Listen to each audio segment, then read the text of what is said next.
പരിശുദ്ധ പരമദിവ്യകാരുണ്യത്തിന് ആരാധനയും സ്തുതിയും പുകഴ്ചയും ഉണ്ടായിരിക്കട്ടെ. അപ്പം കഠിന പദങ്ങളും കഠിന അനുഭവങ്ങളും സുവിശേഷ വിഹിതമായി കൈകാര്യം ചെയ്യുമ്പോൾ നിനക്ക് 20 മാർക്ക് കിട്ടും.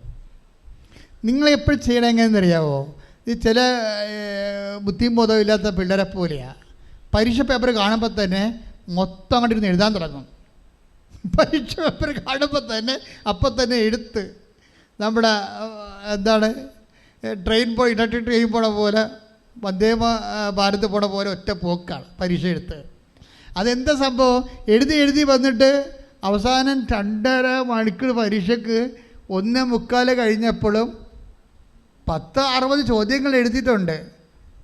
പക്ഷേ നോക്കിയപ്പോൾ എന്താ പറ്റിയതിരിക്കണത്? 60 മാർക്കിൻ്റെ ചോദ്യങ്ങളാണ് എഴുതിയിരിക്കുന്നത്. എന്താണ്? എല്ലാ ചോദ്യങ്ങൾക്കും 2 മാർക്ക് 1 മാർക്കേ ഉള്ളു. ബാക്കിയുള്ള ചോദ്യം 2 ചോദ്യമുണ്ട്, 20 മാർക്കിൻ്റെ. ഈ 20 മാർക്കിൻ്റെ ചോദ്യം ആദ്യമേ എഴുതി വെച്ചെങ്കിൽ ഇപ്പോൾ ഇനി സമയവും തീർന്നു. ഇതാണ് ഈ പ്രശ്നം. മേജർ ഇഷ്യൂസും ലൈറ്റ് ഇഷ്യൂസും തമ്മിലുള്ള വ്യത്യാസം ഇതാണ്.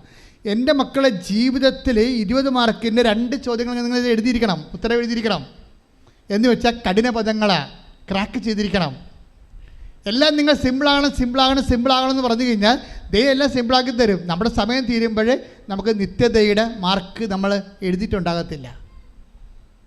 നമ്മുടെ 65 വയസ്സിൽ 70 വയസ്സിൽ നമ്മൾ ഗുഡ് ബൈ പെടുന്ന പോകുമ്പോൾ നോക്കുമ്പോൾ 1-2 മാർക്കിൻ്റെ കാര്യം എഴുതി വെച്ചിരിക്കുന്നത്. 10 രോഗികളെ കണ്ടു, കുറച്ച് പത്രം കൊടുത്തു, പിന്നെ അത്യാവശ്യം കുഞ്ഞു കാര്യങ്ങൾ, സൽപ്രവർത്തികളാണ് ശരി. പക്ഷെ പ്രോബ്ലം വെച്ച് കഴിഞ്ഞാൽ സുവിശേഷവിധമായി ജീവിക്കുക.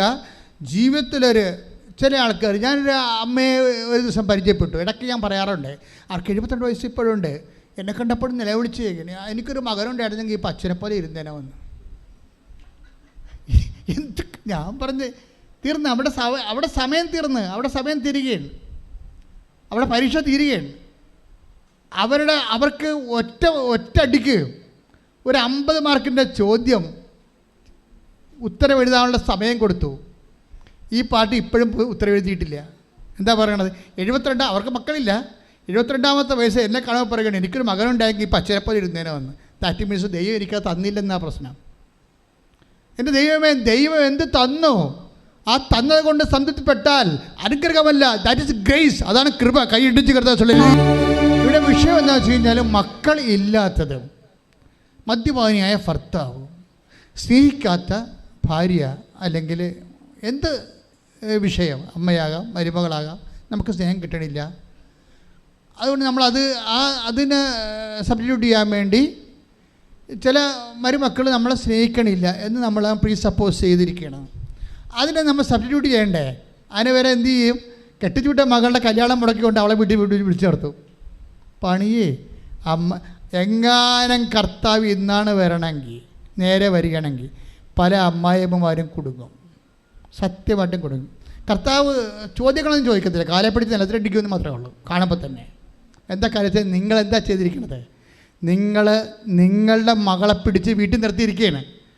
എന്നിട്ട് അവളുടെ മകൻ്റെ കുറ്റം മുഴുവനും, മരുമകൻ്റെ കുറ്റം മുഴുവൻ പറഞ്ഞ് ഇവളെ ഭ്രാന്ത് പിടിപ്പിച്ചിരിക്കുകയാണ്.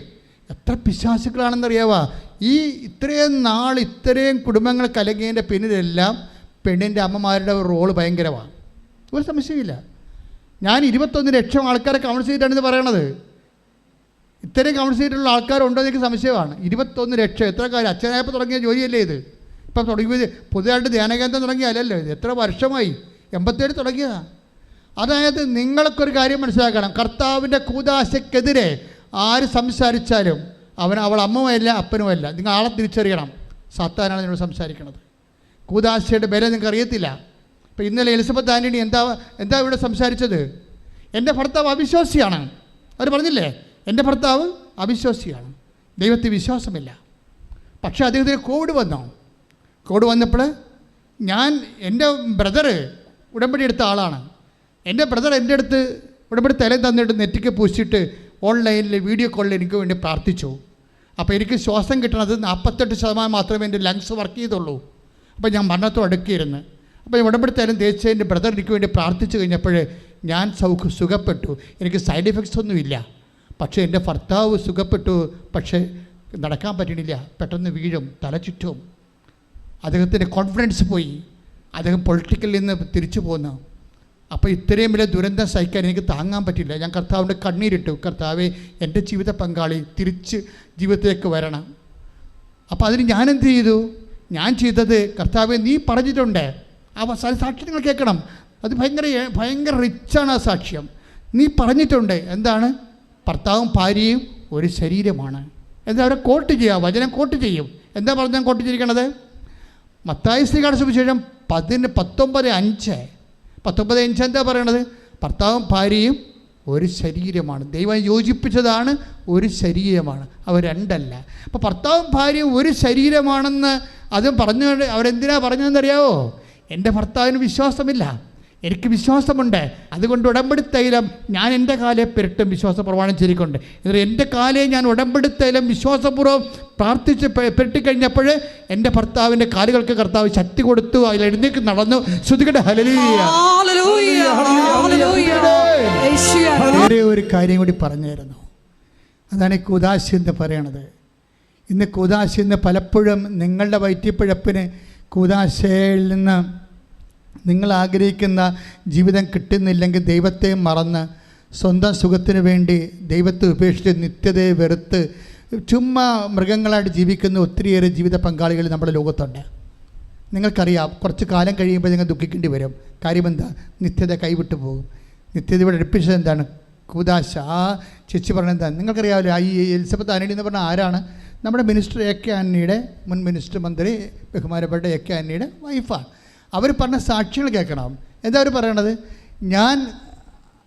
എൻ്റെ ഭർത്താവിന് വിശ്വാസമില്ല, പക്ഷേ ഞാനെന്താ സമീപിച്ചത്? കർത്താവിൻ്റെ വചനത്തിലാണ്. കർത്താവിൻ്റെ വചനത്തിൽ എന്താ പറയണത്? അവിശ്വാസിയായ ഭർത്താവ് എന്ത് ചെയ്യുന്ന പറയണത്? ഭാര്യ മുഖേന വിശുദ്ധ, അതാണ് ദൈവനിശ്ചയം. അതുപോലെ അവിശ്വാസിയായ നിങ്ങൾ ടേക്ക് ദ ബെഡഫോർഡ് 1 കൊറിന്തോസ് 17:14 7:14 എന്തെന്നാൽ അവിശ്വാസിയായ ഭർത്താവ് ഭാര്യ മുഖേനയും അവിശ്വാസിനിയായ ഭാര്യ ഭർത്താവ് മുഖേനയും വിശുദ്ധീകരിക്കപ്പെടുന്നു. ഈ ഒറ്റ വിശ്വാസത്തിലെ ആ സ്ത്രീ വിശുദ്ധയാകുകയാണ്. കൈയിടിച്ച് കർത്താവ്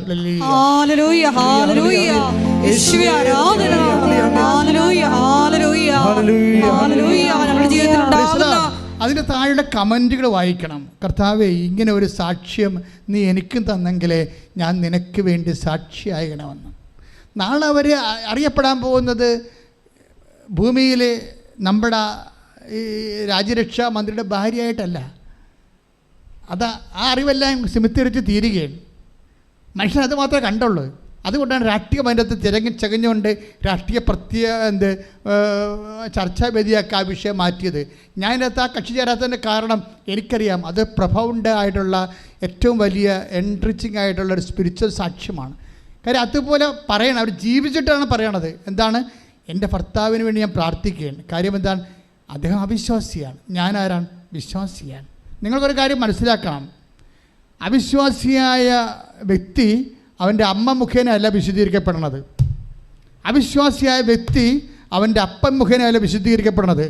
അവിശ്വാസമായ വ്യക്തി അവൻ്റെ ജീവിത പങ്കാളി മുഖേനയാണ് വിശുദ്ധീകരിക്കപ്പെടുന്നത്. കൈയിട്ടിച്ച് കർത്താവ്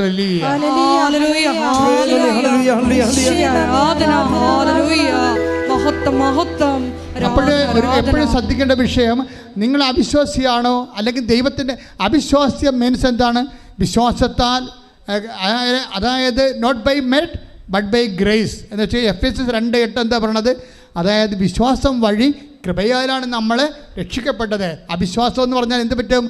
വിശ്വാസം നമുക്ക് എന്താ തരണത്? കൃപയാണ് നൽകണത്, അല്ലേ? എഫെസ്യസ് 2:8 എന്താ പറയണത്? വിശ്വാസം വഴി പറഞ്ഞേ, വിശ്വാസം വഴി കൃപയാലാണ് നമ്മൾ രക്ഷിക്കപ്പെട്ടത്. വിശ്വാസം നമുക്ക് എന്താ തരണത്? കൃപ. അപ്പം കൃപ നമുക്ക് ലഭിക്കണമെന്നതിൽ നിന്നാണ് എൻ്റെ സോഴ്സ്. എന്താണ്? വിശ്വാസമാണ് സോഴ്സ്. അതിൻ്റെ അവിശ്വാസം എന്ന് പറയുമ്പോൾ നമുക്ക് എന്താ നഷ്ടപ്പെടാൻ പോണത്? കൃപ എന്ന് വെച്ചാൽ നിത്യജീവൻ. നിത്യജീവൻ നഷ്ടപ്പെട്ടത് കൃപയുടെ അലംഭാവമോ ആഭാവമോ മൂലം നിനക്ക് നിത്യജീവൻ നഷ്ടപ്പെട്ടാൽ അത് നേടാൻ നിൻ്റെ അമ്മയ്ക്കോ അപ്പനോ മക്കൾക്കോ ഒന്നുമില്ല. അതിൻ്റെ ചാൻസ് ആർക്കാ ഉള്ളത്?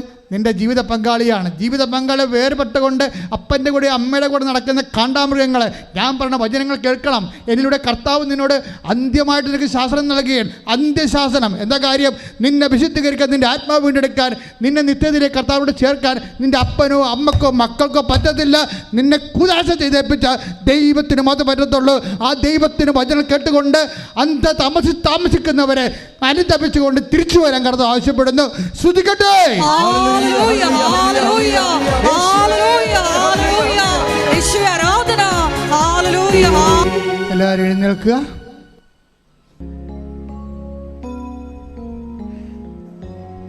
രോഗസൗഖ്യ പ്രാർത്ഥനയുടെ സമയമാണ്. നമ്മൾ ഉടമ്പടി ചെയ്ത വിഷയങ്ങളെ മേൽ ദൈവം കരുണയോടെ കടാക്ഷിക്കുന്ന സമയമാണ്. തീർത്ഥാടനത്തിലിരിക്കുന്നവരും ഇവിടെ വന്നിട്ടുള്ളവരും ഇവിടെ ഓൺലൈനിൽ ഈ ആരാധന കൂടുന്നവരും കർത്താവ് 2 സാമുവേൽ 5:23-5 പറഞ്ഞിരിക്കുന്ന പോലെ രക്ഷയും ജീവിത അഭിലാഷങ്ങളും നിത്യജീവനും അനുദിന ജീവിത ആവശ്യങ്ങളും കൃപയും അനുഗ്രഹവും എല്ലാം ഉടമ്പടിയുടെ ദൈവത്തിൻ്റെ വാഗ്ദാനങ്ങളിൽ പെടുന്നതാണ്. അവ നേടാനുള്ള സമയമാണ് ആരാധന സമയം. അച്ഛൻ പ്രാർത്ഥിക്കുന്നതനുസരിച്ച് മക്കൾ സ്തുതിച്ചുകൊണ്ടിരിക്കണം. കർത്താവേ, അച്ഛൻ പ്രാർത്ഥിക്കുന്നതനുസരിച്ച് മക്കൾ സ്തുതിച്ചുകൊണ്ടിരിക്കണം.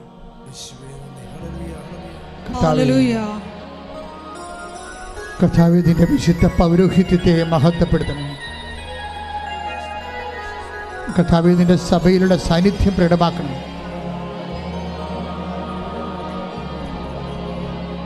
കർത്താവേ, 36 വർഷം ഞാൻ അർപ്പിച്ച കൃപായുടെ യോഗ്യതയാണ്. കൃപാസ്ഥാനത്താരയിൽ ജീവനോടെ പ്രത്യക്ഷപ്പെട്ട പരിശുദ്ധ അമ്മയുടെ മാധ്യസ്ഥത ഈ അൾത്താരയിൽ നടന്ന 10,000-കണക്കിന് ആരാധന ശക്തിയാൽ അപ്പാ, സ്വർഗീയ പിതാവേ, അങ്ങേ പുത്രൻ യേശുക്രിസ്തുവിന്റെ നാമത്തിൽ പ്രാർത്ഥിക്കുന്ന അപ്പാ, അങ്ങേ കൈകൾ അങ്ങയുടെ അവകാശമോഹിനിയാകുന്ന കർത്താവിനാൽ വീണ്ടെടുക്കപ്പെട്ട അവകാശമോഹിനിയാകുന്ന തിരുസഭയുടെ മേലെ ഈ സഭാ സമൂഹത്തിന് മേലെ അങ്ങ് കൈനീട്ടണമെന്ന് പ്രാർത്ഥിക്കുന്ന കർത്താവേ, ഉച്ചമുതൽ ഉള്ളംകാല് വരെ എല്ലാ കോശങ്ങളിലും പേശികളിലും അസ്ഥി ഞരമ്പുകളിലും രക്തഞരമ്പുകളിലും യേശു ക്രിസ്തുവിന്റെ രക്തം പടരട്ടെ. മാരക രോഗങ്ങള്, തിരവേദികള് യേശുവിന്റെ നാമത്തില് മാറിപ്പോകട്ടെ. ശ്രുതിക്കട്ടെ.